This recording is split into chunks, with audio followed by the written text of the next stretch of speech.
Hyper ডাইভের আজকের পর্বে দেখবেন আমাদের হাঙরের সাথে সাঁতার কাটা।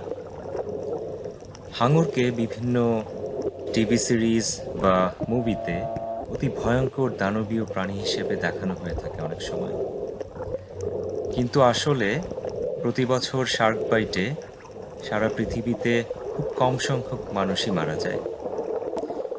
তুলনা করলে দেখতে পাবেন যে প্রতি বছর এর চেয়ে কুকুরের কামড়ে অথবা বজ্রপাতে এর চেয়ে অনেক বেশি মানুষ মারা যায়।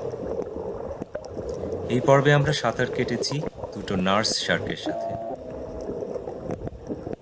এই শার্কগুলো আমাদের চেয়ে নিরাপদ দূরত্বেই ছিল, কিন্তু আমরা জুম লেন্সের কারণে আপনারা হয়তো দেখতে পাবেন যে এদেরকে অনেক কাছে বলে মনে হচ্ছে।